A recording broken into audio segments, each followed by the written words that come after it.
mí es una alegría grande el hecho de ver el local total y completamente lleno. Ustedes saben que si Dios quiere, tal vez la semana que viene, la otra ya esté terminada arriba la casa pastoral y ya pronto tiremos todo abajo. Así que yo calculo, hermano, que para octubre vamos a tener el bautismo. Todo depende del esfuerzo que hagan los hermanos en venir a trabajar. O sea que en gran parte, escúchenme bien, esto va para los albañiles en especial, o los que entienden algo de albañilería. El hecho de que lleguemos al bautismo en octubre depende de ustedes, del esfuerzo que todos hagan, y de los hermanos también en venir a colaborar. Estoy muy deseoso en mi corazón porque sé que es de Dios que tengamos este orden. El otro día vino un hombre desde Santa Ana que era alcohólico durante toda su vida, y no sé cuánto hace, si hará un año que está escuchando la radio, era el sábado, yo estaba acá con Miguel en el local, me golpeó la puerta, él trabaja en una cantera en Santa Ana, vive en El Dorado, y se tomó el colectivo desde Santa Ana, para venir acá, nada más que para traer una colaboración y para venir a preguntar a dónde se reunían los hermanos en El Dorado, y para contarme que él trabaja en una máquina y que desde las 7 de la mañana un día sintonizó la radio de casualidad, porque Dios le dio, ahí va. Y después que le dio el Señor, empezó a escuchar la radio, se convirtió a Cristo, nunca más dejó de escuchar la radio, todo el día escucha mientras trabaja en la máquina, y me contó que dejó el alcohol, que dejó su vida, que su vida fue transformada en un 90%. ¿Y saben lo que me dijo? Me dijo, hermano, ¿saben qué? También escuché que en octubre hay bautismo. Y tengo mucho deseo de bautizar. Y eso a mí me conmueve. ¿Cómo no nos va a conmover? A mí me conmueve. Porque el hecho de que haya bautismo, el hecho de que una persona quiera dar ese paso tan importante, sabemos que el bautismo no nos salva, pero el bautismo es un paso importante, es el paso ese de que uno le dice al mundo, soy cristiano. Y pasa por esas aguas del bautismo dando ese testimonio público. Entonces, hermanos, que esto nos conmueva a poder trabajar y a poder terminar esta obra para que podamos tener ya 130 lugares más acá donde entren más hermanos, más almas que el Señor va a mandar, pero que si no la manda es porque todavía no está listo nuestro lugar. Así que vamos, hermanos, hacer el último esfuerzo. Falta poquito ya, y ya terminamos nuestra obra, y si Dios quiere habremos terminado nuestro local, habremos arreglado todo esto que está todo tan desprolijo, pero simplemente porque estamos en construcción. No porque nos gusta tener todos esos caños descolgados y estos pisos madera. Ya pronto terminaremos si Dios quiere. Bueno, les cuento algo rápido, esto de la obra y todas las luchas que pasó la iglesia, porque yo creo que en este momento que enfrentamos una obra tan importante como es la construcción y todo esto que emprendimos, trajo en cierta manera un esfuerzo grande físico y un poco de dejadez espiritual. Entonces el diablo aprovechó, ¿no?, para golpear a los más débiles. Y a mí me afecta todo eso como a todos ustedes. Y todas esas luchas y dificultades, más la angustia de la obra, del trabajo, todo esto pesó mucho en el corazón de todos ustedes, en especial en el mío también. Y en cierta manera produce lo que es eso que se hoy dice dentro del estrés. Y es verdad, porque yo lo viví. Y cuando uno se estresa bajan las defensas. Y bueno, yo me agarré casi una neumonía. Y estuve internado una semana, por eso el domingo pasado no vine. Pero ¿saben una cosa? Yo ya tengo 5 operaciones, no tuve mucho tiempo, una vez tuve 4 meses internado. Y siempre que me internaban le contaba a los hermanos al mar que siempre me quería escapar de las internaciones. No aguanto estar internado. Pero en esta internación le di gracias a Dios, no me quería ir, me quería quedar, si era posible, unos cuantos días descansando.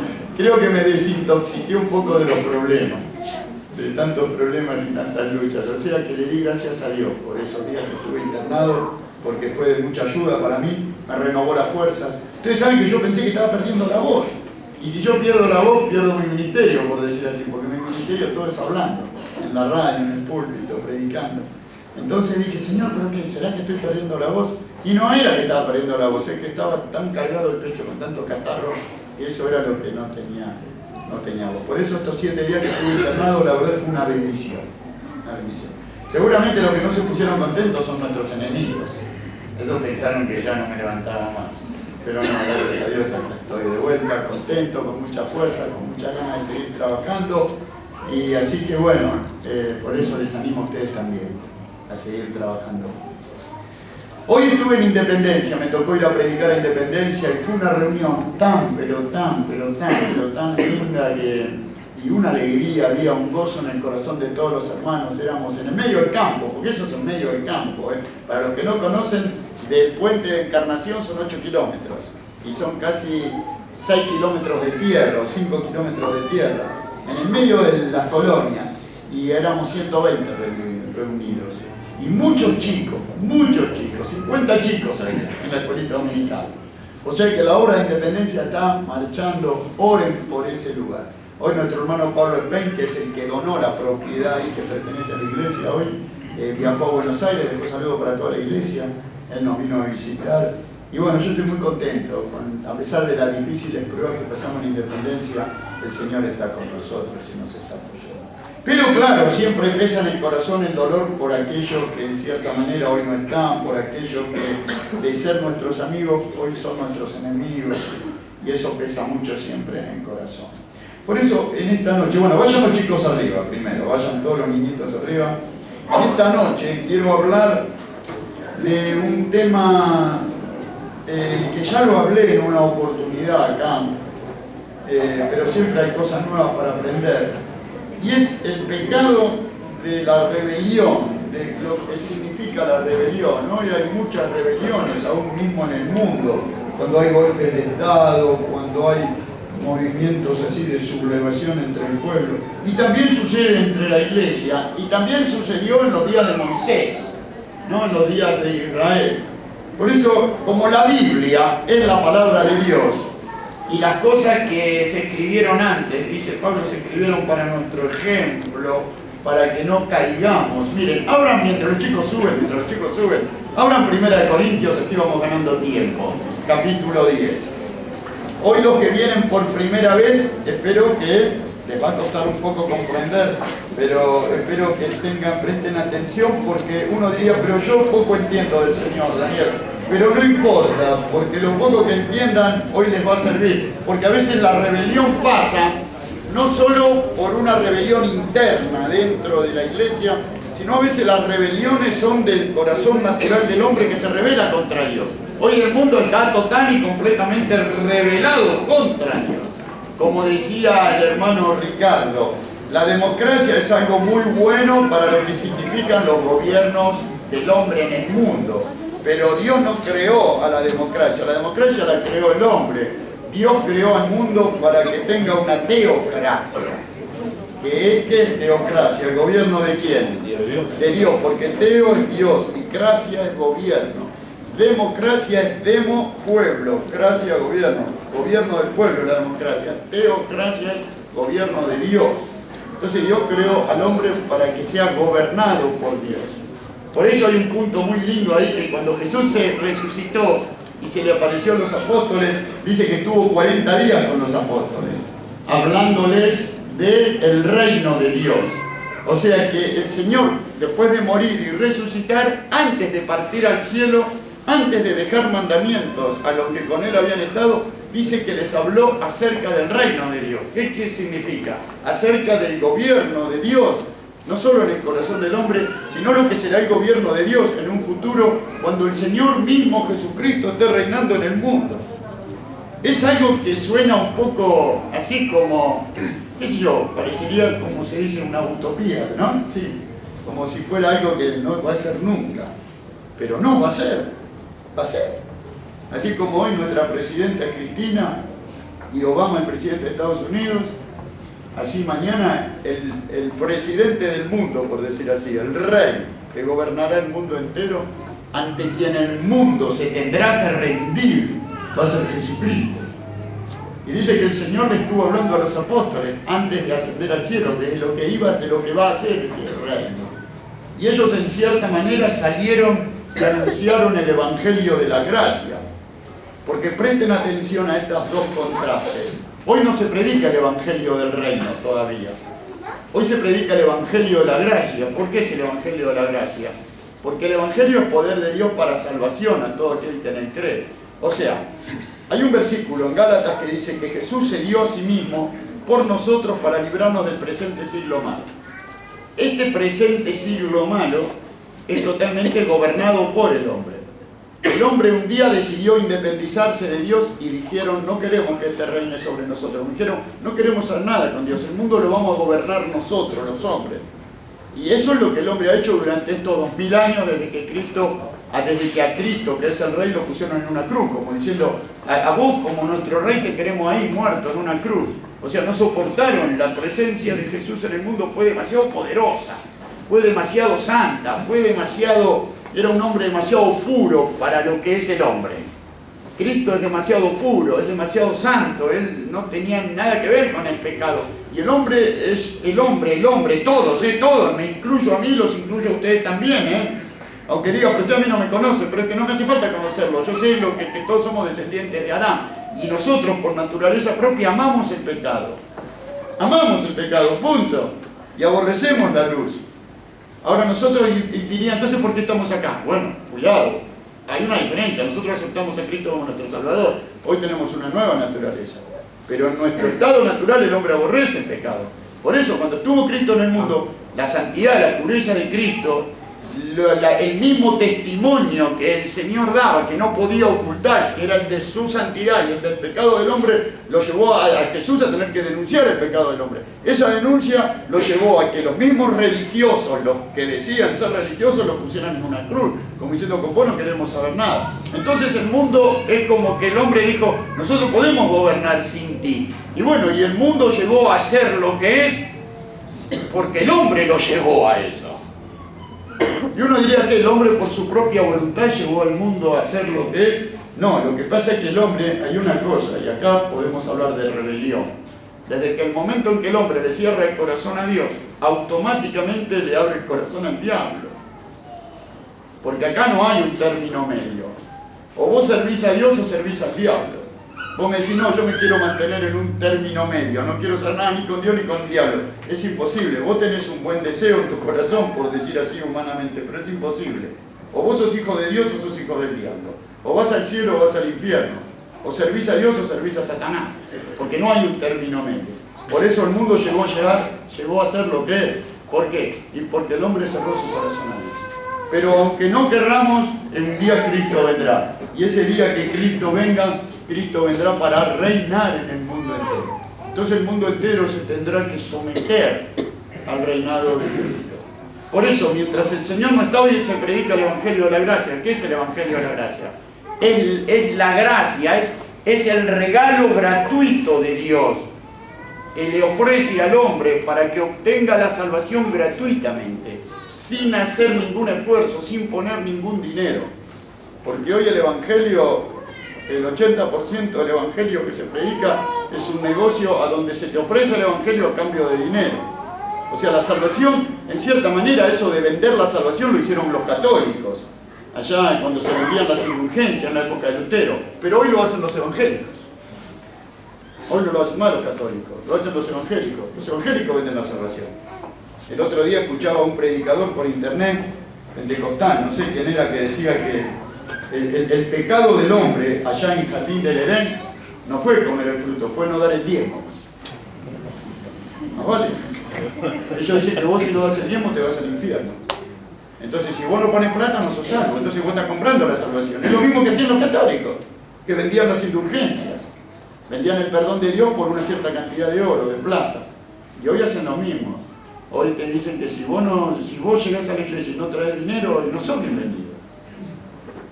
Por eso hoy el Evangelio es gratuito, nadie tiene que poner nada, simplemente creer lo que Dios dice. Ahora, cuando la iglesia se vaya y parta al cielo, ya no se predicará más el Evangelio de la Gracia, ya no será gratuito. La salvación siempre es gratis, siempre es por gracia.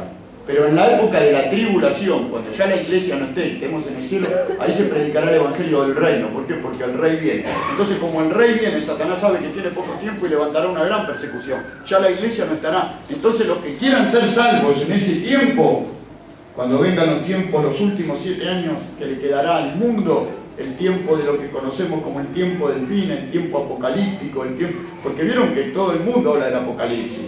Esa película 2012, esas películas todas, ¿cómo se dicen? Tienen un apocalíptica, pero tienen otro término, no sé cómo se le dice. Sí, de ciencia ficción. Bueno, no son tanta de ciencia ficción porque en cierta manera hablan del fin. Bueno, esas películas que hablan del fin, en cierta manera nos muestran que el fin vendrá. Y es verdad, el fin viene. Y ese tiempo sucederá. Pero ¿cuándo sucederá? Cuando la iglesia ya no esté, cuando la iglesia está en el cielo. Pero en ese día los que quieran ser salvos tendrán que huir para no ser asesinados. Porque aquellos que verdaderamente quieran identificarse con Cristo, no es que se les prohibirá predicar, los perseguirán para matarlos. Entonces, te perseguirán para matarte para que vos renuncies a tu fe. Entonces, aquel que no quiera renunciar a su fe tendrá que morir por causa de su fe. Entonces, por eso hoy es el Evangelio de la Gracia. Más vale creer hoy y no tener que mañana enfrentar ese terrible tiempo, a donde Jesús dijo que si los tiempos no fueran acortados, nadie será salvo, porque será una persecución tan grande en contra de la iglesia, tan grande, que la gente, aunque no quiera, tendrá que renunciar al Evangelio antes de tener que sufrir lo que tendrán que sufrir, sin medir las consecuencias de que el sufrimiento al final será eterno en el infierno. Primera de Samuel, capítulo 15, versículo 22 al 23. Por eso yo les pregunto a los que hoy vienen por primera vez, si no son salvos. Yo les animo a que no se vayan de acá en esta noche sin aceptar a Jesucristo como su Salvador. Y ustedes entiendan que toda esta historia que vamos a leer hoy es en cierta manera una historia verídica que sucedió allá en el desierto, en los días de Moisés, cuando cuando Moisés como pastor pastoreaba a Israel, lo llevaba a través del desierto camino a la tierra prometida. Habíamos leído Primera de Corintios. Qué bárbaro, me olvidé. Y ya los chicos están arriba. Pero no importa, Primera de Corintios 10, vamos. Les voy a leer esto, aunque sea.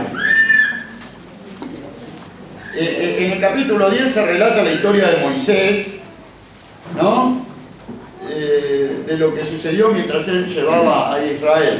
Y cuenta algunas cosas que pasaron. En el versículo 6 dice: mas estas cosas, todo lo que vivió Moisés allá en el desierto, sucedieron como ejemplo, para nosotros, para que no codiciemos cosas malas como ellos codiciaron.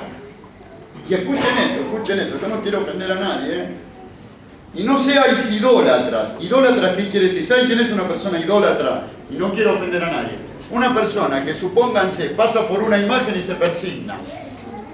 Pasa por una imagen y se detiene a tocar a la imagen. El otro día veía, por ejemplo, que estaba San Cayetano, el 7 de agosto fue, ¿no? Y en Buenos Aires, allá en Liniers, se hacen largas colas. Y yo escuché algunos testimonios en el noticiero. La gente le decía que le daba gracias a San Cayetano por todo, porque le dio pan, porque le dio trabajo, porque le dio esto, porque le dio... Y gracias que sanaste a mi hijo, y gracias a... Pero de los cientos de testimonios que escuché, que se le hizo un reportaje a la gente, nadie dijo gracias a Dios. Nada.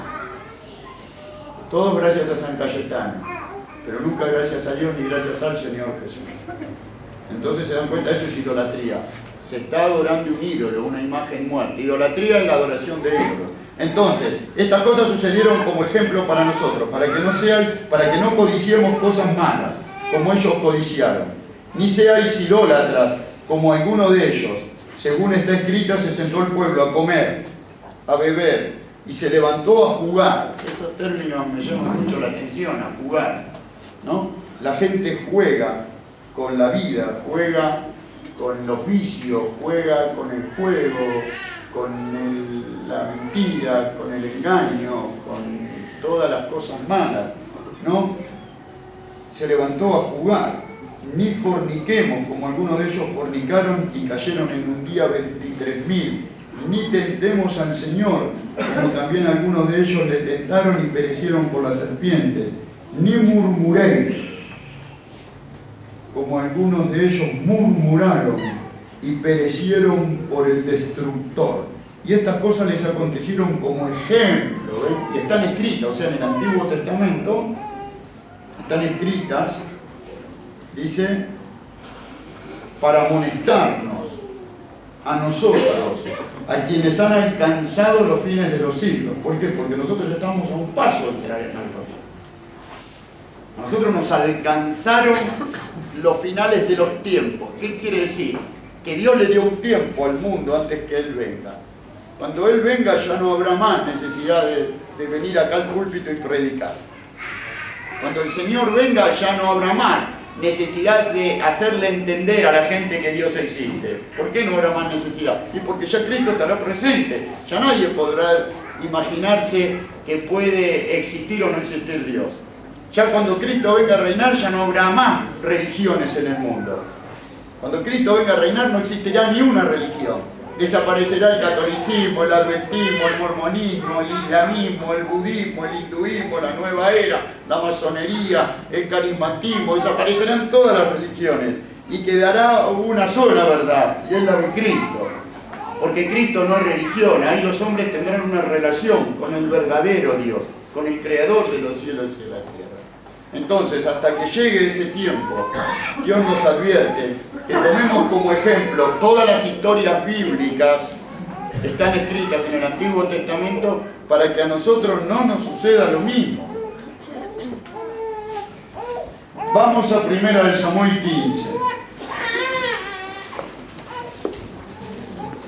1 Samuel 15, versículo 22.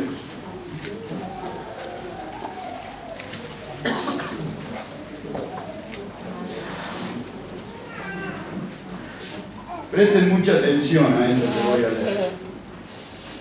Samuel dijo: se complace Jehová tanto en holocaustos y víctimas como en que se obedezca a las palabras de Jehová. Es una pregunta, ¿no? Una pregunta que hace. 15:22, 1 Samuel 15:22.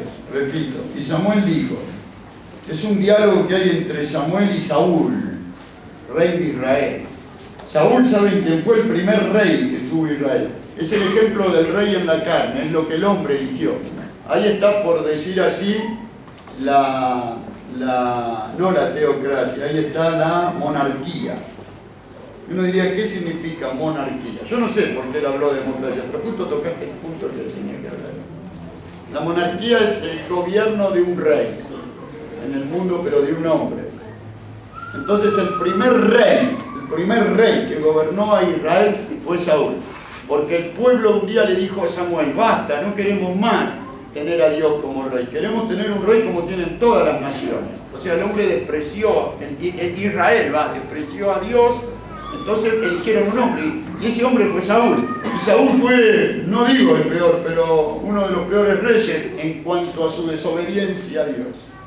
Por eso terminó suicidándose. Terminó consultando con una bruja, con una divina.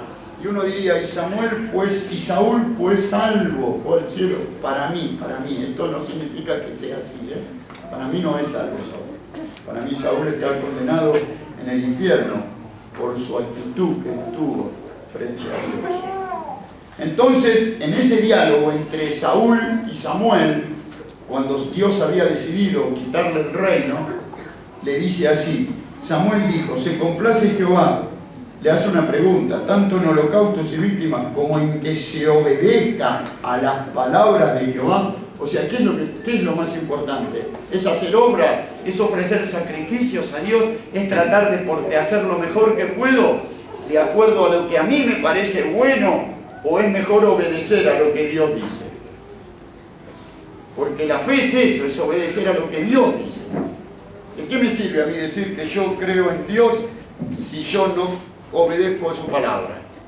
El que dice que me ama y no guarda mi palabra, el tal es un mentiroso. Yo puedo decir yo amo a Dios, pero si yo no conozco el pensamiento de Dios, ¿cómo voy a poder obedecerle? ¿Y yo cómo conozco el pensamiento de Dios? Y por su palabra. La fe es eso. La fe es oír lo que Dios dice. La palabra de Jehová es la palabra de Dios. Mientras Jesús estuvo en el mundo, todo lo que Jesús dijo se cumplió. Todo lo que Él dijo que sucedería, se cumplirá. Todo lo que Él contó que pasó, sucedió. O sea, la palabra de Dios es la de Dios. Dios no miente. No hay una sola mentira en la palabra de Dios. Dios no puede prometer algo y no cumplirlo.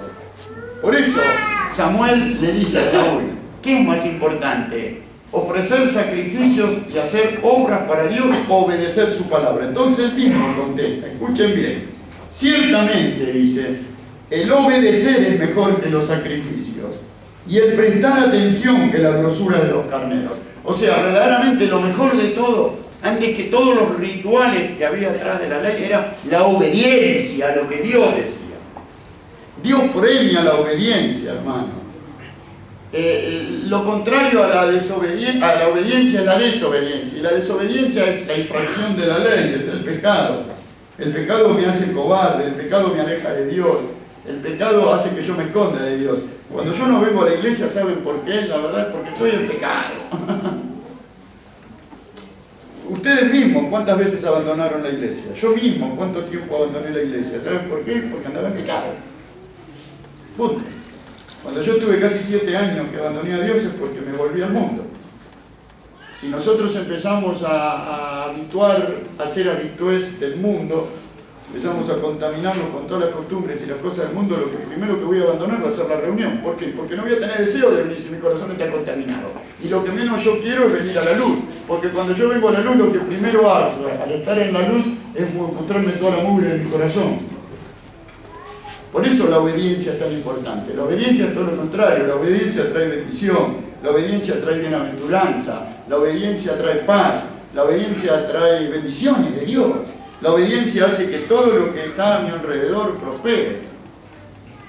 Entonces el obedecer es mejor que cualquier tipo de sacrificio. Ahora escuchen bien las consecuencias de la desobediencia. Escúchenme bien. Versículo 23. Porque como pecado de adivinación es la rebelión. Rebelarme contra Dios. Rebelarme contra los hermanos. Rebelarme contra los que Dios pone en la iglesia para conducir la iglesia es como un pecado de adivinación. Y ustedes saben lo que es la adivinación. La adivinación es consultar a los demonios.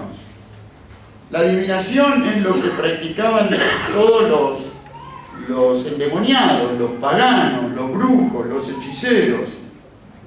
En cierta manera, la adivinación es uno de los pecados más graves que puede cometer el hombre. ¿Saben cómo yo lo compararía a la adivinación? Todos queremos saber lo que pasa en el futuro. A todos nos gustaría saber qué me va a pasar mañana. Todos quisiéramos saber si hoy me pongo de novio. ¿Será esta mujer la que me va a amar? Si yo me voy a casar, ¿será esta mujer con la que me tengo que casar? Si yo voy a hacer este negocio, ¿será que este negocio me saldrá bien? ¿Será que si yo pongo este negocio me va a redituar buenos fines económicos? O sea, si me voy de viaje, ¿será que este viaje va a ser lindo? ¿Voy a disfrutar del lugar? O sea, siempre uno quisiera saber lo que pasa. Entonces muchas veces la gente, sin darse cuenta, se mete en cosas, como por ejemplo, hablando así, por así, el hecho de que consulta a los brujos, a los curanderos, al horóscopo. Y uno diría, ¿y cómo podemos comparar nosotros hoy en día a cómo es pecado? Fíjense que la rebelión, rebelarme contra Dios, es como si yo consulto a un brujo. Aunque yo no vaya a un brujo, aunque yo no vaya a un curandero, aunque yo no vaya, porque consultar a un brujo, escúchenme bien, es consultar a un curandero, es consultar a los demonios. Porque estas personas que dicen adivinar tienen una relación con los demonios. Entonces cuando la Biblia dice que rebelarme contra Dios, o rebelarme contra la iglesia, o rebelarme contra los hermanos que conducen, es como un pecado de adivinación. Y yo hoy, mientras preparaba este mensaje, me vino a la memoria un versículo. Dejen la mano acá y vayan a 1 Timoteo 4:1. Y fíjense a qué es comparado el pecado de la rebelión. Pero presten atención, Esto para los hermanos va a ser interesantísimo, en especial hoy para los hermanos de acá de Posadas y los hermanos de Paraguay, que muchas veces tienen la visita de los rebeldes. Porque mientras nosotros estamos preocupados en evangelizar, en predicar, en ganar almas, en invitar a los vecinos, a los familiares, hay otros que están preocupados en destruir, en dividir la iglesia. Van a tu casa para decirte, no vayas más ahí a lo de Yuma, como si fuera mía la iglesia. Si fuera mía, pobre iglesia. Miren lo que dice la Biblia. Entonces escúchenme bien, fíjense, los revoltosos. Sí, vieron que hay chicos que son revoltosos. Y hay hermanos revoltosos también. Miren lo que dice en el capítulo 4, versículo 1. Pero el Espíritu dice claramente, escuchen bien, la rebelión es como pecado de ¿qué dijimos? De adivinación, escuchen bien. Pero el Espíritu dice claramente que en los postreros tiempos algunos apostatarán de la fe. La palabra apostatar significa abandonar. Cuando usted va al trencito acá, que va para Paraguay, usted llega a tomar el tren y el tren se va, ahí está el tren apostatando. ¿Qué quiere decir? El tren está abandonando la ¿qué? La estación. Vas a tomar la lancha para ir a Paraguay y llegaste, la lancha se va. Ahí está la lancha apostatando. Está abandonando el puerto, se está yendo hacia la otra orilla de Encarnación. Cuando venga el arrebatamiento de la iglesia también estará apostatando, por decir así, abandonando el mundo para partir al cielo. Pero también está el abandono de la fe, el abandono de la verdad, el abandono de los hermanos, el abandono de la obediencia. Que eso también es apostatar. Es una forma de apostasía. El mundo, esto del cambio del código civil, ¿por qué se cambió? Y porque la gente quería modernizarse, quería apostatar, porque el código civil, mal que mal, todas las leyes que gobernaron a nuestro país en cierta manera fueron sacadas de la Biblia. Por ejemplo, el otro día hablaba, no sé si con vos Ricardo, con vos me parece, hablamos sobre el tema de este cambio del código civil, donde la palabra matrimonio desapareció. No está mal la palabra matrimonio. Vos decís, pero ¿cómo? ¿No está mal la palabra matrimonio? No, no está mal. No, es así. Hoy es que, ¿cómo es? Unión de géneros. Unión de géneros.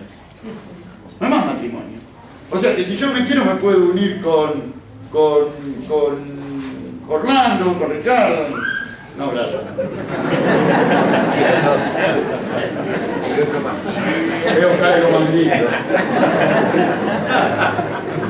Y me puedo casar. Total es unión de género. Y si las chicas se quieren casar con otras chicas, también lo pueden hacer. Entonces es una forma de abandonar ¿qué? La verdad de Dios. Así está el mundo quiere apostatar. Por eso cuando venga Cristo, el mundo estará en una total apostasía, habrá abandonado por completo a Dios. Entonces miren, repitamos, leamos de vuelta. El Espíritu dice claramente que en los postreros tiempos algunos apostatarán de la fe, escuchando a ¿qué? A espíritus engañadores y doctrinas de demonios. ¿Quién se creen ustedes que genera la rebelión del hombre contra Dios? ¿Quién? Porque escuchan ¿a quién? ¿A quién escuchan? A espíritus engañadores y doctrinas de demonios. ¿Quién se cree que genera una rebelión adentro de una iglesia? Espíritus engañadores y doctrinas de demonios. Por eso la rebelión es como pecado ¿de qué? De adivinación. ¿Por qué? Porque la gente deja de escuchar a Dios para escuchar a quién. A los demonios. Terrible. Por eso dice la rebelión es como pecado de adivinación. Imagínense los hombres que están rebelados contra Dios, que no quieren escuchar. Vos vas y le decís a tu vecino, che, mirá, vení, te invito a la iglesia, acompañame a la reunión. No, déjame, no quiero saber nada. Si yo quiero escuchar el partido, vienen mis amigos, quiero tomar una cerveza, quiero ir a pasear. Espíritus engañadores y doctrina de demonios. Se rebelan contra Dios. Y la rebelión es como pecado de adivinación. Ahora miren, para no detenerme mucho, vamos a la segunda cuestión. Versículo 23, primera de Samuel 15.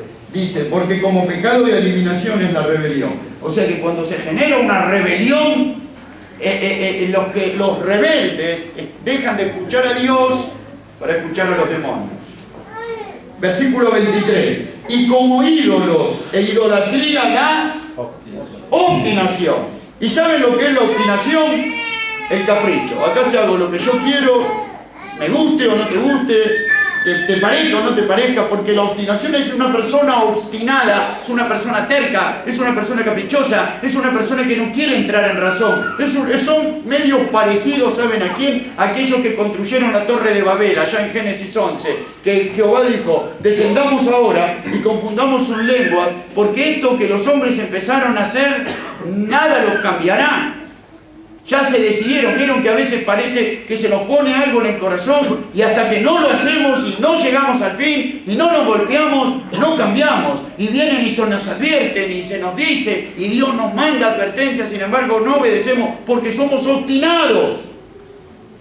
Y la obstinación que es otra de las consecuencias de la rebelión. La obstinación es como ídolos e idolatría.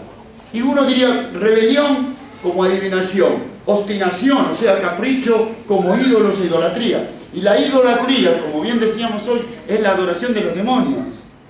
No es ya escuchar a los demonios, sino la idolatría es porque atrás de los ídolos dice que lo que los gentiles sacrifican, vamos a leerlo. Vayan a 1 Corintios 10 de vuelta. En 1 Corintios capítulo 10 de vuelta, el apóstol Pablo dice, versículo 19, ¿qué digo pues? ¿Que el ídolo es algo, o sea, algo lo que se sacrifica a los ídolos? Antes digo, lo que los gentiles sacrifican a los demonios, lo sacrifican y no a Dios. Y no quiero que vosotros hagáis partícipe. O sea que la idolatría, la obstinación, que como pecado de idolatría, es la que es la adoración de los demonios. Fíjense hasta dónde llega la rebelión y la obstinación. Hacer como un adivino que escucha a los demonios y como un idólatra que adora a los demonios. O sea que atrás de la idolatría, atrás de la rebelión y de la obstinación está ¿quién? Satanás. En todo su filo. Hermanos, la obstinación, la desobediencia, porque dijimos que la desobediencia es como pecado de adivinación y como pecado de idolatría. Lo contrario a la desobediencia, ¿qué es? Es la obediencia. El obedecer, la sumisión, es mucho mejor, hermanos, que todo el sacrificio o el mucho trabajo que yo pueda hacer para Dios. Siempre, por eso, la obediencia a la palabra de Dios es lo que trae bendición. Por eso, Pablo II o Bergoglio, ustedes jamás lo van a ver con la Biblia en la mano predicando con la palabra. Hermano, en el libro de Números capítulo 12, ya cierren 1 Samuel, pues ya no volvemos más. Vamos a ver algunos ejemplos muy profundos de rebelión. Voy a ir un poco rápido en esta historia porque es una historia muy conocida. Esto es para que vean por qué. Hoy hablaba con una hermana que nos visita de Buenos Aires, no sé de dónde nos visita, de Jardín América me parece. Y me contaba que ella venía de una iglesia donde predican las pastoras, donde predican una pastora. Cuando no está el pastor, está la pastora, que es la esposa del pastor. Y la Biblia manda justamente que eso es la rebelión también. Porque la mujer, según la Biblia, dice que no puede predicar en la iglesia. Entonces una mujer que predica está entrando en un acto de rebelión y de obstinación. Y miren lo que le pasó a Moisés allá en el desierto, capítulo 12, libro de Números. Presten atención, Moisés era el pastor, era el profeta, era aquel a quien Dios levantó para conducir a Israel, para sacarlo de Egipto y llevarlo a la tierra prometida. Entonces dice María y Aarón, que eran hermanos, y Aarón hermano de Moisés, hablaron contra Moisés, ¿ven? A causa de la mujer cusita, porque él tenía una mujer gentil, porque él había tomado mujer cusita, como diciendo, viste Moisés, te agarramos en un pecado. Porque siempre están esperando, los rebeldes siempre están esperando encontrar un defecto en aquellos que conducen, que prediquen, y defectos tenemos todos. Si es por mi defecto, a mí me van a encontrar unos cuantos. Entonces, dice así, versículo 2, y dijeron, ¿qué? ¿Solamente por Moisés ha hablado Jehová? Como diciendo, ¿qué? ¿Acaso Dios no habla por nosotros también? ¿Que vos sos la única voz autorizada por Dios? Le dijeron a Moisés. ¿No ha hablado también por nosotros? Y lo oyó Jehová. Claro que Dios podía hablar por muchos, pero en este caso el que Dios había puesto para conducir a Israel era Moisés. Y dijeron, solamente por Moisés ha hablado. Y aquel varón Moisés, escuchen este término tan maravilloso, que me hace acordar a Basilio. Dice, y aquel varón Moisés era muy manso, más que todos los hombres que había sobre la tierra. Pero ¿saben lo que yo descubrí en Basilio? Basilio era manso, pero ¿saben por qué? Porque él era obediente. Porque Basilio era un volcán, y si no, pregúntenle a Luis. Basilio era un volcán. ¿Y vieron cuando un volcán? Pero lo que pasa es que él nunca hacía erupción. Ese era el problema. ¿Por qué? Porque él tenía dominio propio. ¿Saben lo que aprendió Basilio? A sujetar su lengua. Y aquel varón que sabe refrenar su lengua es capaz de refrenar todo su cuerpo. Porque si yo no puedo refrenar esta lengua que es tan chiquitita, ¿cómo voy a refrenar mis manos? ¿Cómo voy a refrenar mi corazón? ¿Cómo voy a refrenar mis piernas? ¿Cómo voy a refrenar todo mi cuerpo? Entonces todo pasa por la cuestión de la obediencia, el dominio propio. Dice, añadid a vuestra fe conocimiento, al conocimiento, y después dice dominio propio. Yo tengo que tener dominio propio. Yo no puedo dejarme gobernar por mis impulsos, por mi carne, por mis deseos, por mis enojos, por mis iras. Seguramente Moisés, yo me imagino que también debe haberse sulfurado, pero era manso, era obediente. Entonces dice, y aquel varón Moisés era muy manso, más que todos los hombres que había sobre la tierra.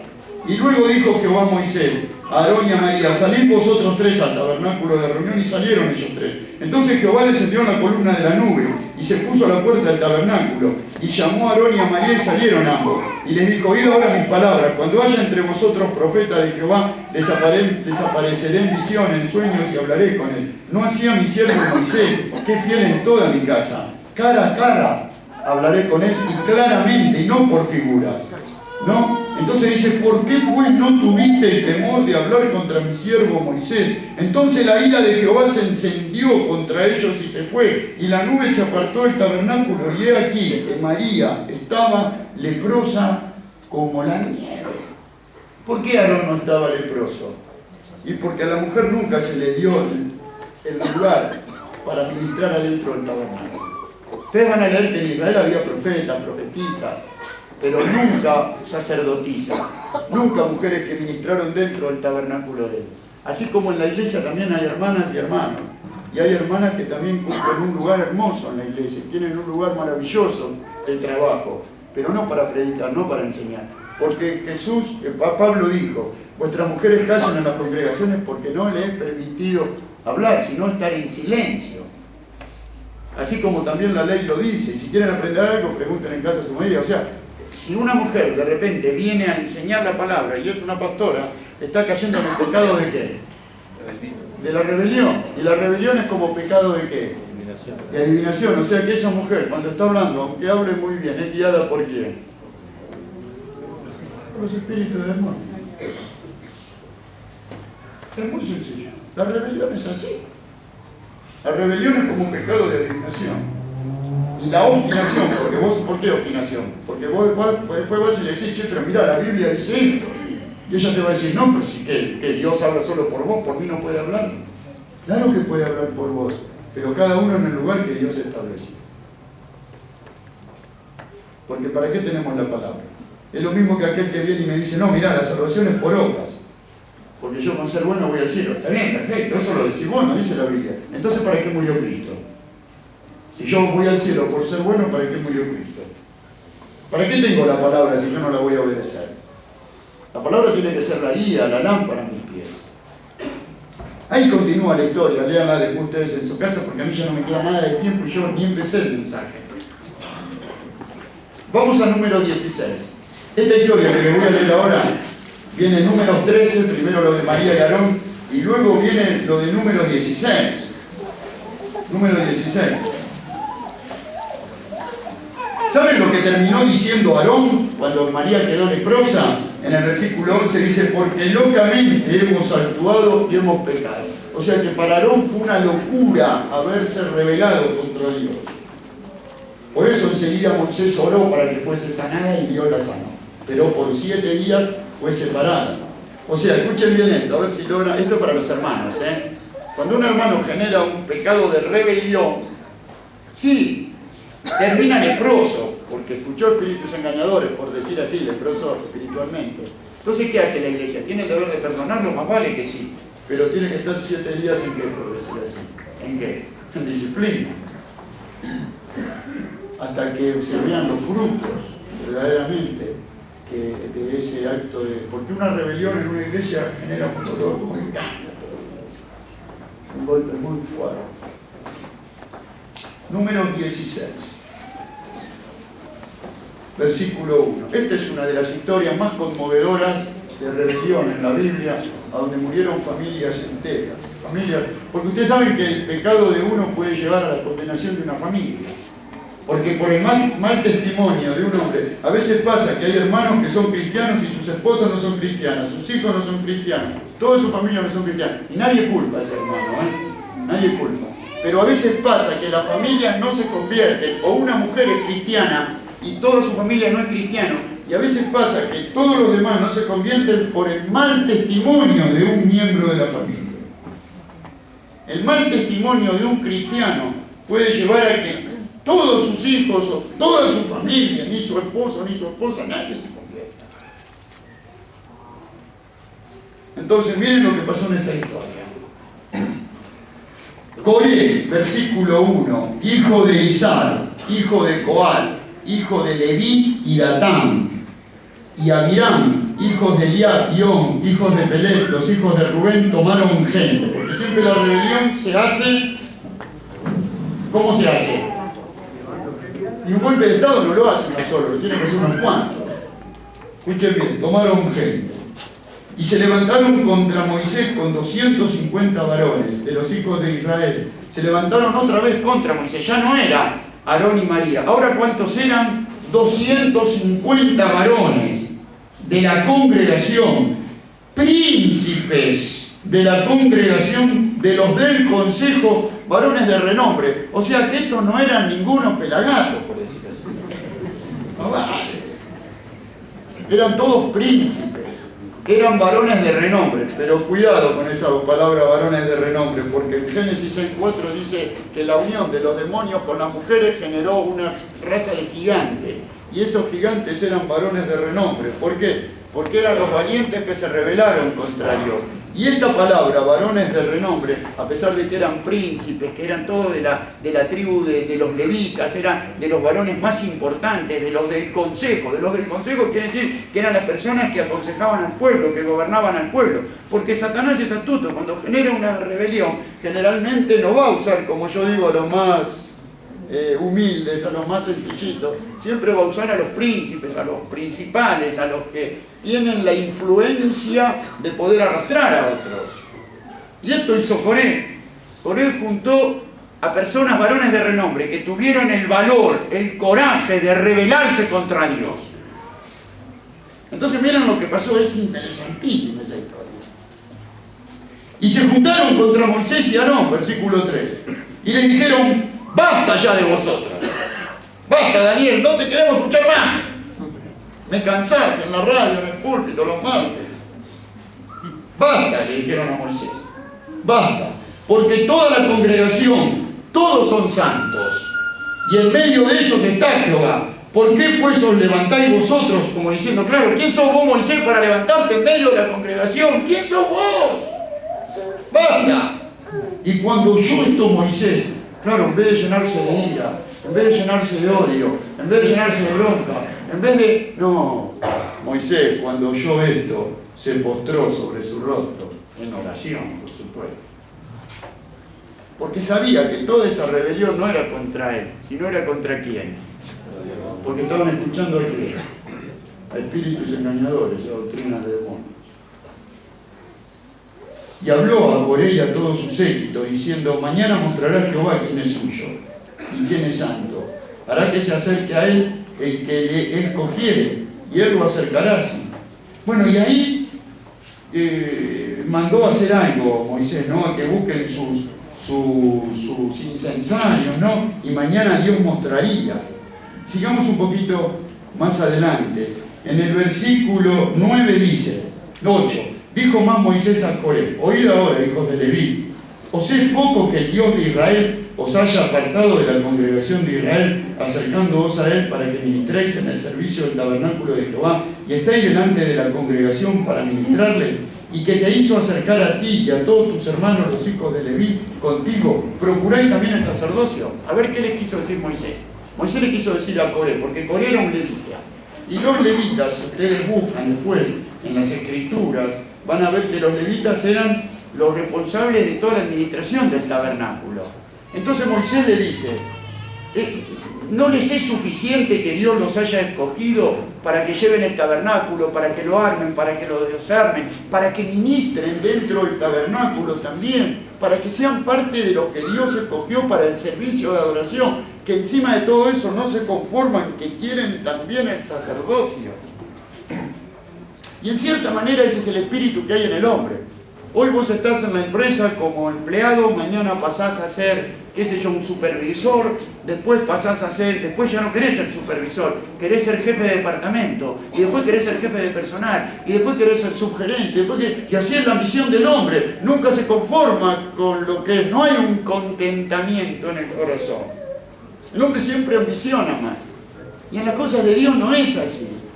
En las cosas de Dios yo no puedo ambicionar lo que Dios no me dio. Mi ambición es algo sano en el corazón, en el sentido de que yo tengo que ambicionar ser cada día más humilde, ser cada día más obediente, estar cada día más lleno de amor, porque los hombres más grandes para Dios son los más humildes, son los que quieren ocupar el último lugar. Cuando en tu corazón hay algo por querer escalar, como escala el hombre en el mundo, sin importarle a quién tiene que arrancar, porque la gente en el mundo para escalar se prende las piernas de los que están más arriba y los tumban para poder llegar. Es como aquellas personas que se están ahogando. Vieron que cuando alguien se está ahogando en el mar, entra el guardavidas para sacarlo y el que está ahogándose, lo que primero hace, le araña, le pega, en vez de esperar que aquel le viene a ayudar, no, lo hunde al otro para tratar de sacar la cabeza a él. Y así es en el mundo. Más vale. Pero me parece mentira que así sea en la iglesia. Que para yo obtener un lugar tengo que ahogar a otro. Tengo que hundir a otro. Entonces, Coré, hermanos, Coré, ¿no? Era el jefe religioso de esta rebelión. Él reunió, como bien leíamos, a un gran número de gente influyente. Esta rebelión que hizo Coré era una rebelión formidable, porque él juntó príncipes. Él juntó los más influyentes, él juntó los más poderosos, para tratar de alguna manera, por medio de la influencia de estos hombres, de ganar la mente de los más débiles. Decir, no te das cuenta, acá no estamos ese solo. Acá están todos, mirá, todos los más importantes de la iglesia se están rebelando. Todos los más importantes de Israel. Y qué triste es que en una iglesia, hermanos, o en una asamblea como esa de Israel, se manifieste ese espíritu de deslealtad. Y si no se le pone fin, hermanos, pronto ese espíritu trae consecuencias desastrosas en cualquier iglesia. Ejemplo, Santa Ana. Ejemplo. Siempre hay hombres, hermanos, que están dispuestos a levantar revueltas. Y la palanca más segura para levantar una revuelta es luchar para defender mis derechos y mi libertad. Tal fue el caso de Coré, acá que leímos, y sus partidarios. Trataron de convencer al pueblo de ¿qué? De que Moisés y Aarón obraban como amos sobre sus hermanos. Que Moisés, como dijo María, había tomado una mujer cusita también. Y de esta manera mermaban sus derechos y sus privilegios como miembros de una santa congregación, en la cual, según sus criterios, todos debían estar a un mismo nivel, todos debían ser iguales. Entonces, al hecho de que Coré se levantara en esta rebelión, es como que le decía a Moisés, ¿por qué vos estás sobre mí? Si yo somos iguales nosotros. Yo tengo mis derechos también. O sea, todos, según Coré, tenían derechos iguales. En el versículo 3 dice, versículo 3, dice, y se juntaron contra Moisés y Aarón y les dijeron, basta ya de vosotros. Porque toda la congregación, todos ellos son santos, y en medio de ellos está Jehová. ¿Por qué pues os levantáis vosotros sobre la congregación de Jehová? Y tal era la acusación contra Moisés, contra el hombre más manso de la tierra. Ahora la pregunta es, ¿qué había hecho de malo Moisés para soportar tal acusación? Nada. Simplemente Moisés se ganó este odio por defender y obedecer los derechos de Dios. Si Dios llama y prepara a un hombre, hermanos, para su obra, si llena un vaso especial para un servicio especial, entonces, ¿quiénes somos nosotros para censurar ese don que Dios dio y ese nombramiento divino que Dios estableció? en el Evangelio de Juan, búsquenlo, dejen la mano en Números, capítulo 3, versículo 27.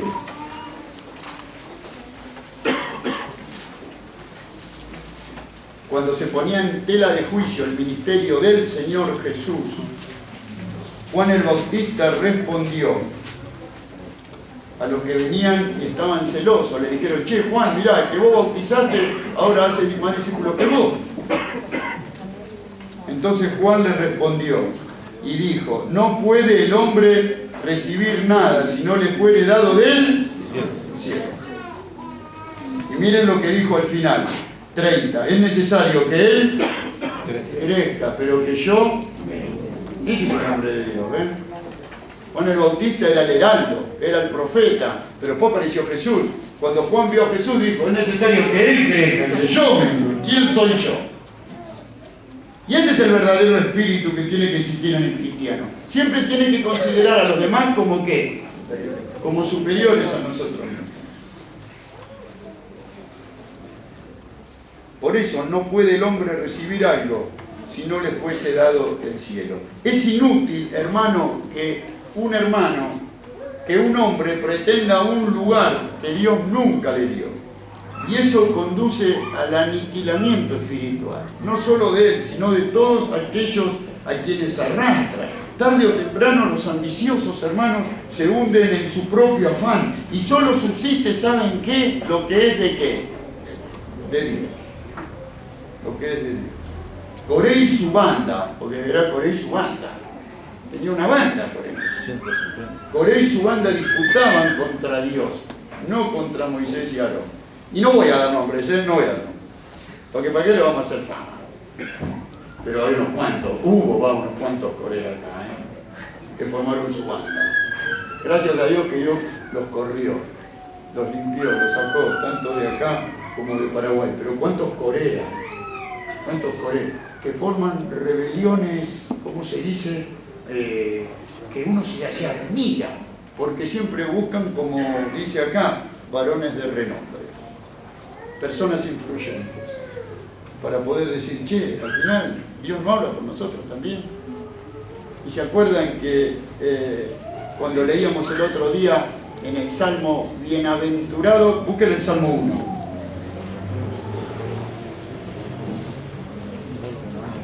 Salmo 1, versículo 1. Bienaventurado el varón que no anduvo en consejos de malos, ni estuvo en caminos de pecadores, ni en sillas de escarnecedores se ha sentado, sino que en la ley de Jehová está su delicia, y en su ley medita de día y de noche. Y escuchen, ahí viene, ahí viene. Será como árbol plantado junto a corrientes de agua, que da su fruto en su tiempo. Tiempo.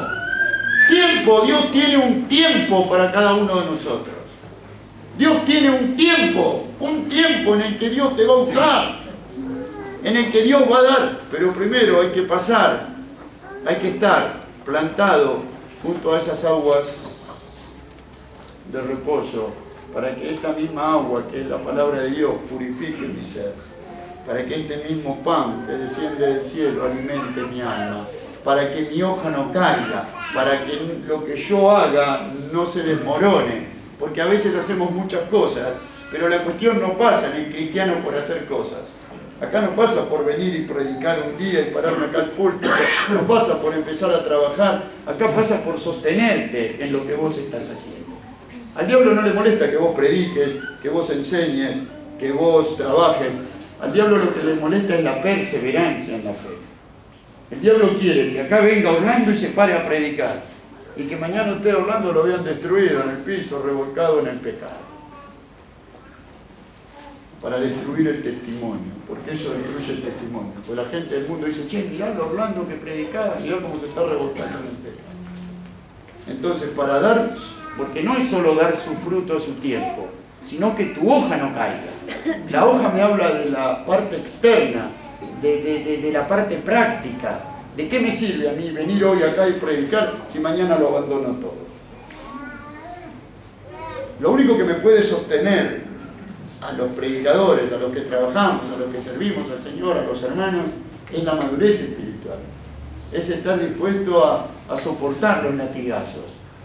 Hoy les explicaba a los hermanos que el apóstol Pablo cuenta, entre todas sus historias, los naufragios, el hambre, las cárceles, los ayunos, los dolores que él pasó por ser cristiano, por llevar la palabra.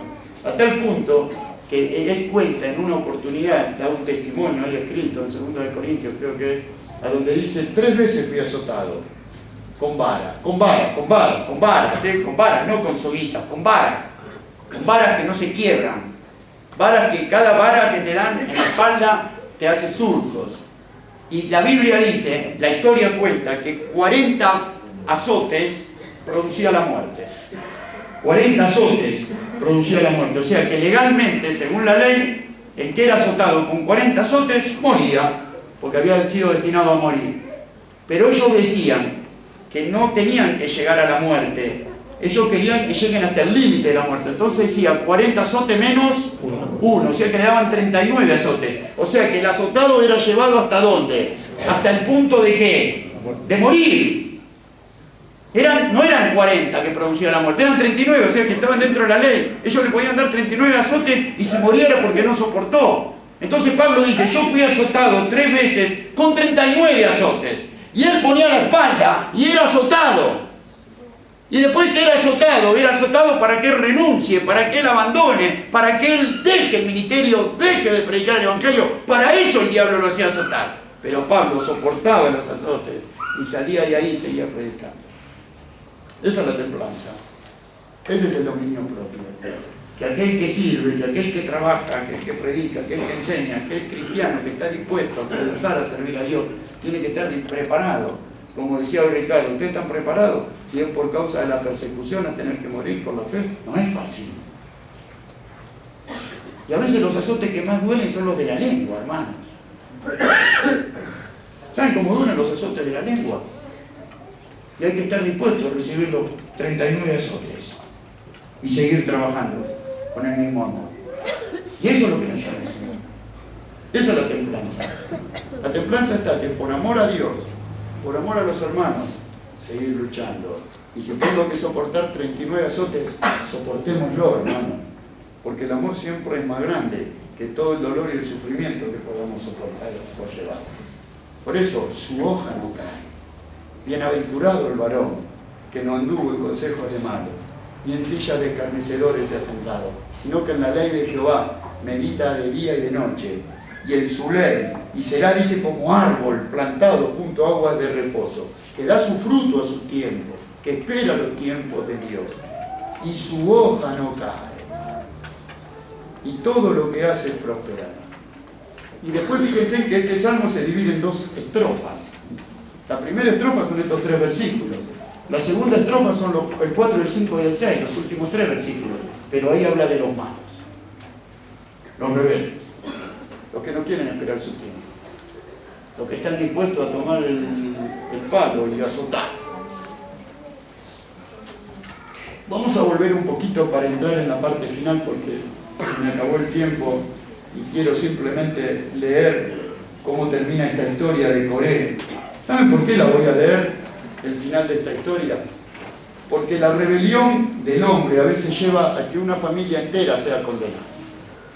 A veces un padre que no quiere aceptar a Cristo como su único y suficiente Salvador. Porque los hijos son rebeldes, aunque nuestros hijos son bravos. Y yo sufrí mucho con mi hijo.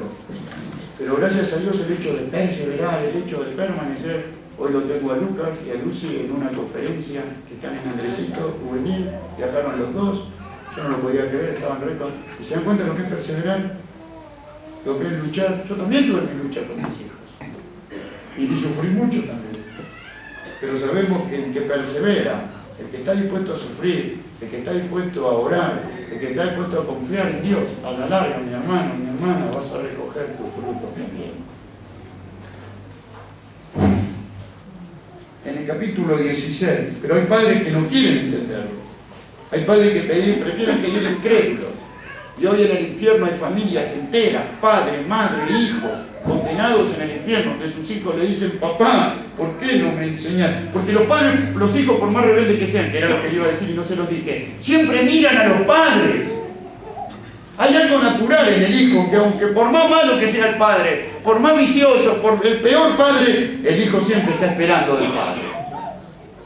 Siempre. Los padres siempre, mal que mal, somos el ejemplo de nuestros hijos. Ellos siempre nos miran, siempre de alguna manera a los gritos, con sus rebeldías, con sus enojos, con su berrinche, con esa indiferencia que parece que a vos ni la hora te dan, que vos le habláis ni bolillo, cuando le con el celular. Pero no, en el fondo ellos están muy atentos a nosotros. Están mirando lo bueno nuestro. Y a veces Dios usa a los hijos para hablar a nosotros, porque antes de ser padres, ¿qué somos nosotros? Hijos de Dios. Y a veces los mismos sufrimientos que pasamos con nuestros hijos, los sufrimientos que le hacemos a Dios. Por eso la rebelión contra Dios, hermanos, qué terrible que es. Miren lo que le pasó a Coré. Sigamos. Versículo 11. Por tanto tú, le dijo Moisés, y todo tu séquito sois los que os juntáis contra Jehová. Pues Aarón, ¿qué es para que contra él murmuréis? Y envió Moisés a llamar a Datán y Abiram, hijos de Eliab. Mas ellos respondieron, no iremos allá. Versículo 12. Es poco que nos hayas hecho venir de una tierra que destila leche y miel para hacernos morir en el desierto, sino que también te enseñorees de nosotros imperiosamente, le dijeron a Moisés. Ni tampoco nos has metido tú en la tierra que fluye leche y miel. Bueno, versículo 15. Entonces Moisés se enojó en gran manera. ¿Ven? Se enojaba también. Pero se enojaba y recurría a Dios.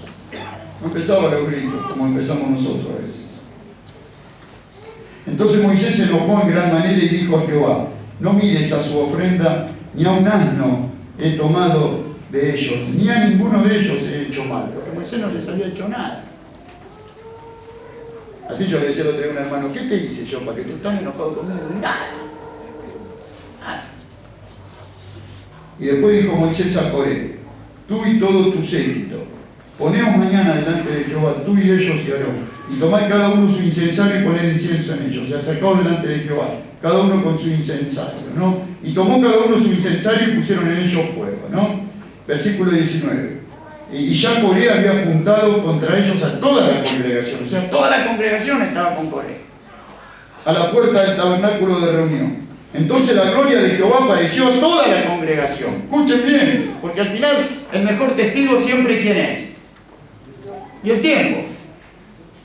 Lo que es de Dios permanece, lo que no es de Dios, ¿qué pasa? Desaparece.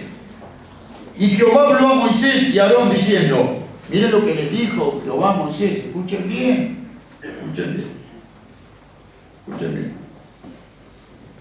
Le dijo así, presten atención porque esto es muy solemne.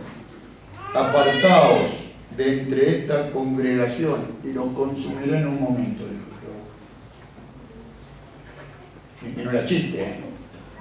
No era chiste. Dios estaba dispuesto a fundirlos a todos, salvo a Moisés y a Aarón. Entonces, ellos se postraron sobre sus rostros y dijeron, Dios, Dios de los espíritus de toda carne, no es un solo hombre el que pecó, porque siempre las rebeliones las genera ¿quién? Una. Ustedes ya saben, no le dan.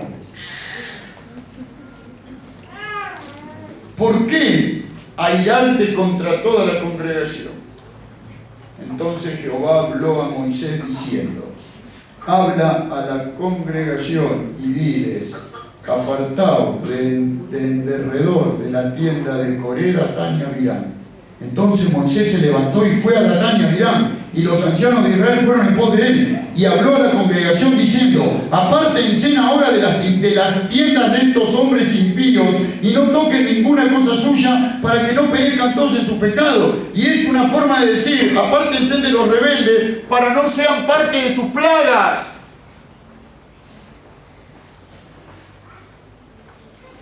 Y se apartaron de las tiendas de Coré, Datán y Abiram en derredor. Y Datán y Abiram salieron y se pusieron a las puertas de sus tiendas. Escuchen, con sus mujeres, sus hijos, y escuchen esto, sus pequeñuelos. Por eso digo, cómo la rebelión de uno puede destruir una familia completa. A veces pienso el daño que podemos hacer a una familia cuando levantamos una calumnia. Podemos destruir un matrimonio, hermano. Ofendemos a los hijos. Ponemos en un grave peligro. Fíjense en lo que es la lengua. Por eso Pablo dice, Santiago dice que la lengua es inflamada. ¿Por qué? Por el infierno. Qué terrible es cuando un padre no quiere creer en Dios, ¿no? Ahí está Datán, Abirán, su esposa, sus hijos mayores y sus pequeñitos. Sus pequeñitos. Yo me la veo a Sandra ahí con su bebé y me imagino por ahí a la hija a esas mujeres con su bebé en brazos también, como ella tiene a su bebé. Y miren lo que sucede. Por eso, no hay cosa horrenda que caer en manos de qué? De un Dios vivo. Escuchen bien. Sigamos. Ya estamos terminando, quedan 3 minutos. Y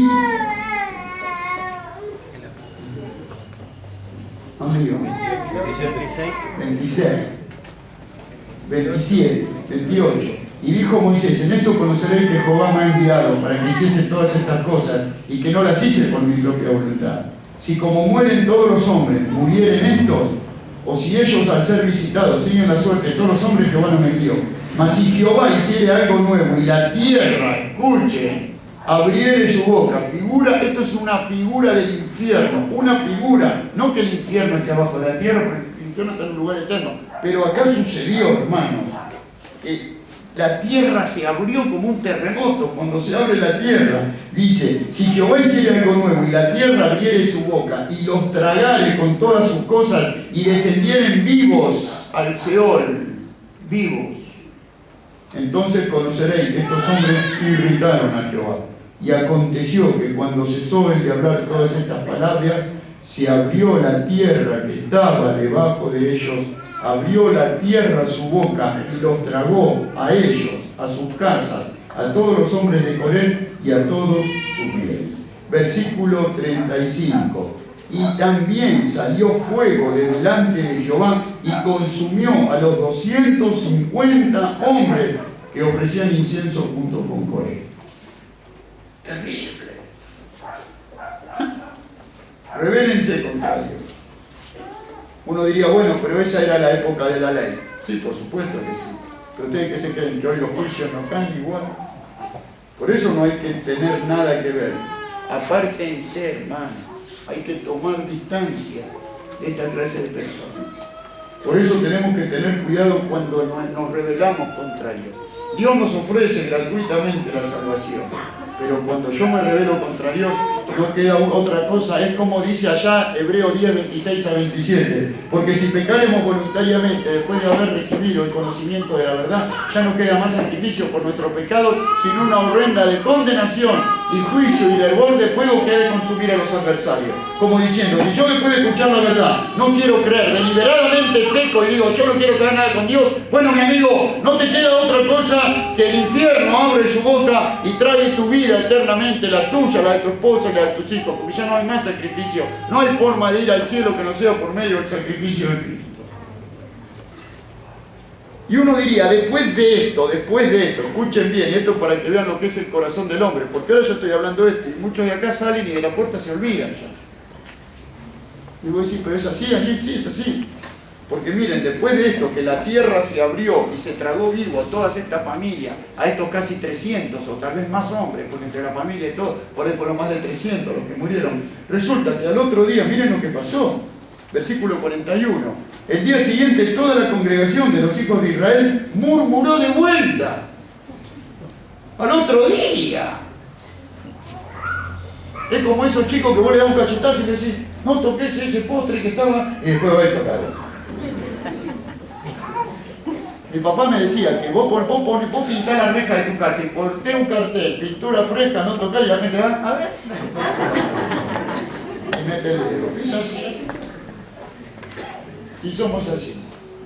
Al día siguiente toda la congregación murmuró de vuelta, diciendo: vosotros habéis dado muerte al pueblo de Jehová, porque ahora los malos eran ellos, ¿no? Y aconteció que cuando se juntó la congregación contra Moisés y Aarón, miraron hacia el tabernáculo de reunión y la gloria de Dios apareció, ¿no? Y vinieron Moisés y Aarón delante del tabernáculo y Jehová habló a Moisés diciendo: apartaos del medio de esta congregación y los consumiré. Y nuevamente Moisés se postra nuevamente a orar y dijo Moisés a Aarón: toma el incensario, pon el fuego al altar y andá a hacer expiación, ¿no?, sobre el pueblo. Entonces tomó Aarón el incensario y corrió a hacer la expiación.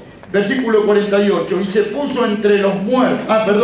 Entonces tomó Aarón el incensario, versículo 47, como Moisés dijo, y corrió en medio de la congregación, y aquí que la mortandad había comenzado en el pueblo, y él puso incienso e hizo expiación por el pueblo, y se puso entre los muertos y los vivos, y cesó la mortandad. Y los que murieron en aquella mortandad fueron 14.700, sin contar los muertos por la rebelión de Coré.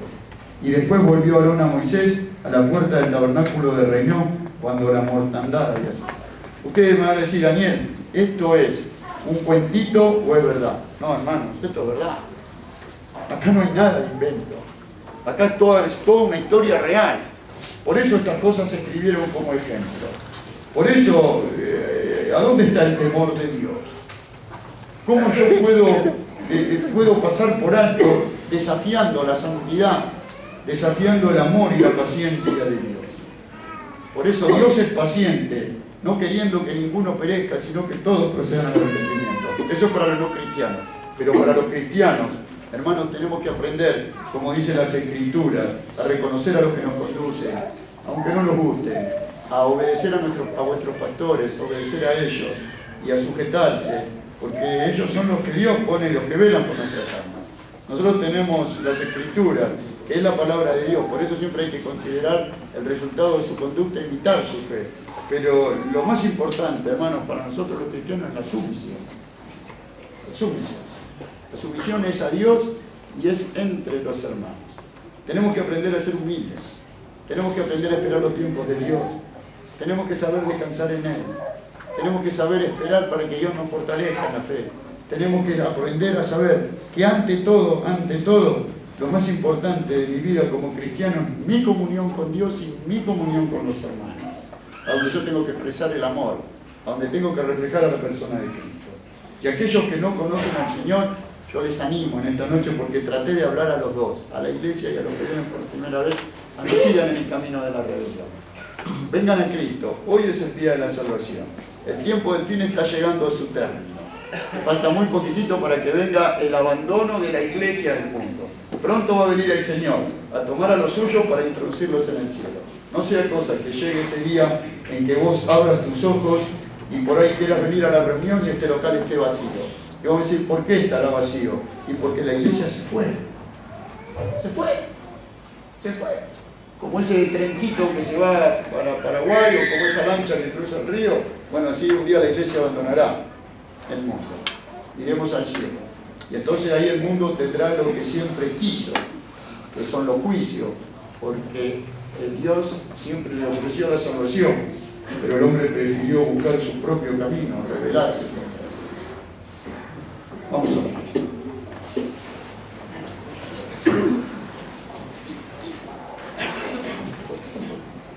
Señor nuestro y Padre nuestro que estás en los cielos, hoy en cierta manera, a veces estas historias que leemos, que son historias que hoy se siguen repitiendo. ¿Por qué?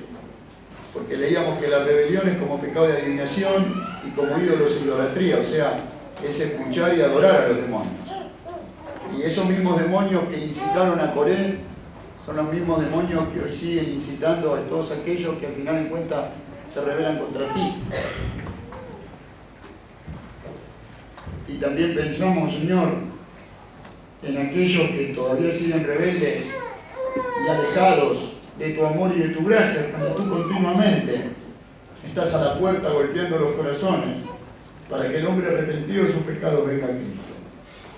Nosotros a veces pensamos en que, como dice Juan, Dios es amor, pero también es fuego consumidor, dice tu palabra. Por eso horrenda cosa es caer en manos del Dios vivo. Me acuerdo de aquellas palabras de Jesús, cuando dijo: no temáis a los que matan el cuerpo y no tienen poder de destruir el alma, sino más bien temer. Aquel que tiene poder de destruir el alma y el cuerpo en el infierno, sí, a ese temer. Y ese es a ti, Señor. A ti tenemos que tener temor. Por eso, Padre Santo, ayúdanos a respetarte, a honrarte, a reverenciarte, a ser humildes y sencillos, a saber como Moisés, postrar nuestros rostros delante de ti. Y ante las cosas que no nos gustan, que podamos humillar nuestros rostros, nuestros corazones y depender en todo de ti. Y guárdanos, Señor, de que nuestra lengua no hable mal de nuestro pueblo. Guárdanos para que nuestra lengua solamente pueda salir alabanzas y glorias a tu nombre. Y aún te ruego en esta noche por los que hoy vienen por primera vez, para que nadie se vaya de acá, Señor, sin aceptar a Jesucristo como su único y suficiente Salvador. En el nombre de Cristo Jesús. Amén. A ver, ¿quién viene por primera vez? Que levante la mano. Yo sé que hay muchos que vienen hoy por primera vez, ¿no? A ver, allá atrás. A ver, ponete de pie, que no te veo, la de remera roja. ¿No querés aceptar a Jesús como tu Salvador? ¿Vos? ¿Pasá? Venís, muy bien. ¿Quién más viene por primera vez? Acá, a ver. ¿Quién más? Por acá, la segunda vez, la tercera vez. ¿A dónde? Bueno, ¿cómo se llama, señor? Santos. Santos, ¿no querés aceptar a Jesús como su Salvador? Vení, Santos, pasá. ¿Usted no viene por primera vez? ¿No quiere aceptar a Jesús? Venga, pase. ¿Y usted no quiere aceptar a Cristo como su Salvador? Venga, pase, más vale. Muy bien. Vengan, pasen todos, pasen por este lado, Santo. Venite de este lado, Santo. Vení por acá vos también. Póngase más atrás. Usted póngase ahí. Eso, ahí. Pasen, pasen. ¿Quién más viene por primera vez? A ver, siéntense, por favor. Siéntense. ¿Vos ya aceptaste a Cristo? Sí, sí. ¿Quién más viene? Sentate, Agustín, por favor. ¿Quién más viene por primera vez? A ver, que levante su mano. ¿Vos también? Muy bien, muy bien. Vení acá al lado mío. ¿Quién más viene por primera vez? ¿Quién está acá adentro y que dice, yo quiero arreglar mi cuenta con Dios? Hay alguien que por ahí vino 2 o 3 veces, pero todavía no es salvo. Y dice, Daniel, yo hoy quiero arreglar mi cuenta con Dios. Los que están afuera también. Tal vez alguien que está afuera, parado. ¿Por qué no vienen y aceptan a Cristo? Pasen para acá adelante. Arreglen su cuenta antes que el juicio de Dios caiga. ¿Saben una cosa? Siempre leo esa historia que dice, ponete a donde pasó el fuego. ¿Cómo ponete a donde pasó el fuego? ¿Vieron cuando se incendia un bosque, como hubo en California el otro día, que arrasó casas? Porque a donde el fuego va avanzando lo quema todo, nada queda a su paso. ¿Y cuál es el lugar más seguro para que el fuego no te agarre? ¿Y a donde pasó el fuego? Donde pasó el fuego ya se quemó todo, no va a haber fuego de vuelta, ya está todo quemado. Bueno, sí, en todo el fuego de la ira de Dios, del juicio que tenía que caer sobre nosotros, lo llevó Cristo en la cruz. Y nosotros para ponernos a salvo tenemos que ponernos a donde pasó el fuego. ¿Y a dónde pasó el fuego? En Cristo. Todo el juicio que nuestro pecado merecía, toda la ira de Dios que tendría que haber descendido sobre nosotros, la llevó Cristo en la cruz. Y Cristo quiere que nosotros, para salvarnos del fuego, de los juicios que caerán sobre toda la humanidad, aceptemos a Cristo como nuestro Salvador. Por eso, les voy a hablar. ¿Cuántos son? A ver, los voy a contar, no se ofendan. 2, 5, 7, 10, 12. Miren qué lindos todos. Yo les voy a hablar a ustedes 12. La cuestión es así. Escuchame, santo, porque vos tenés nombre de santo, pero todavía santo. Ah, ¿cómo? Sandro. Ah, Sandro. Muy distinto a Sandro. Ahora sí. No, es un cuentito, Sandro. Sandro, escúchame bien.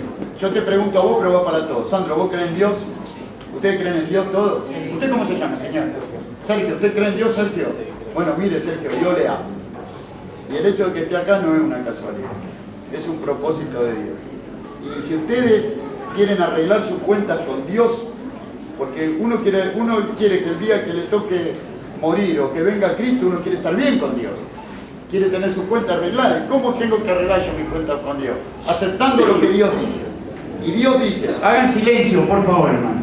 Dios dice así, que Jesús vino al mundo para morir por nuestros pecados. Y que el que cree en el Hijo no es condenado. Pero el que no cree ya ha sido condenado. Para yo ser salvo tengo que aceptar, escuchen bien esto, que yo merecía el juicio y que Cristo murió por mí y que resucitó para mi justificación. Si yo acepto que Jesús murió y resucitó para el perdón de mis pecados, yo soy salvo. Si yo no lo acepto, si yo lo rechazo, si a mí no me interesa lo que Dios dice y no lo creo, bueno, me estoy exponiendo a enfrentarme yo solo a Dios, a un Dios santo que no soporta el pecado, que el fuego mismo de Dios consume el pecado. Entonces yo prefiero creer lo que Dios dice y aceptar lo que Dios dice. Dios dice que el que cree en el Hijo tiene vida eterna. Pero el que no cree en el Hijo no tiene vida eterna, sino está bajo la ira. Entonces, ¿usted cree, señora, que Jesús murió y resucitó? ¿Usted, mi amigo? ¿Ustedes, chicos? ¿También? ¿Y ustedes también quieren aceptar a Jesús como su Salvador? ¿Y vos? ¿Y usted, Sandra? ¿Usted también? ¿Usted sin ganas? ¿Y vos qué edad tenés? ¿Qué edad? 9. ¿Vos también querés aceptar a Jesús como tu Salvador? Bueno, cierren todos los ojos. Vamos a hacer una oración juntos. Esperen. Vamos a hacer una oración todos juntos. Escúchenme ahí. Ustedes no me oran a mí. Ustedes le van a orar a Dios. Si ustedes esta oración la hacen con el corazón, ustedes son salvos. Si lo hacen por hacer, no tiene ningún valor. ¿Están dispuestos a orar? ¿A orar a Dios? Yo les voy a guiar. Ustedes oran conmigo, pero le oran a Dios. Si ustedes lo hacen con el corazón, son salvos. Si no, no vale nada. ¿Listo? Cierren todos los ojos, toda la iglesia. Y ustedes también, todos cierren los ojos. Y todos juntos, en voz alta, por favor, oren así. Señor nuestro. Señor nuestro. Te pido perdón. Te pido perdón. Por todos mis pecados. Por todos mis pecados. Y yo creo Que que Jesucristo Jesucristo murió y resucitó murió y resucitó para el perdón de mis pecados. para el perdón de mis pecados. Y yo lo acepto Y yo lo acepto como mi único como mi único y suficiente Salvador. y suficiente Salvador. Te doy las gracias. Te doy las En gracias el nombre de Jesús. en el nombre de Jesús. Amén. Amén. Ahora voy a orar por esto. Señor y Padre nuestro que estás en los cielos. Y bueno, Señor, yo no sé, pero en mi corazón hay un gozo. Y seguramente en el tuyo más que en el nuestro, Señor. Porque me acuerdo de la vida de Job. Y hoy pensaba, Señor, en todo lo que Job sufrió y pasó y cómo el diablo le despojó de todo. Pero hubo de algo que no le pudo despojar. Y es de tu amor que estaba sobre Job. Y así a nosotros, Señor. Nos pueden azotar, nos pueden golpear. Podemos pasar por muchas pruebas y dificultades. Pero acá lo importante es que tú estás con nosotros. Y esta es la mejor prueba. De ver todas estas almas que arrepentidas de sus pecados se acercan a Cristo. Por eso, Señor, gracias, porque nosotros no somos nada, Señor. ¿Sí qué queremos nosotros? ¿Cuál es nuestra alegría? ¿Cuál es nuestra ambición, Señor? Sino simplemente es la de devolverte a ti algo de toda la felicidad que tú nos diste desde el momento que nos salvaste de nuestros pecados y que nos contrataste como obreros de tu reino. Nuestra alegría es esta, Señor, ver las almas arrepentidas de sus pecados, aceptando a Cristo. Esta es nuestra riqueza, es nuestro tesoro, Señor, de ver a la iglesia crecer, de ver a los hermanos que sus vidas queden consagradas a tu amor. Por eso, Señor, sigue bendiciendo esta obra de la rotonda. Señor, nosotros no somos nada, al contrario, tenemos montones de debilidades y luchas, pero tú eres todo. Y nuestro corazón es tuyo, Señor, para que tú nos sigas usando, para que podamos seguir predicando el Evangelio, para que cuando tú vengas nos encuentres allí, siguiendo, sembrando tu palabra en el corazón de tantos sedientos que gimen por tu amor. Señor, bendice a todas estas almas, y guárdalos y guíalos en el nombre de Cristo Jesús. Amén. Amén. Amén. Que Dios le bendiga a todos. Le doy un beso y un abrazo a todos. Que Dios le bendiga. Tomen sus asientos.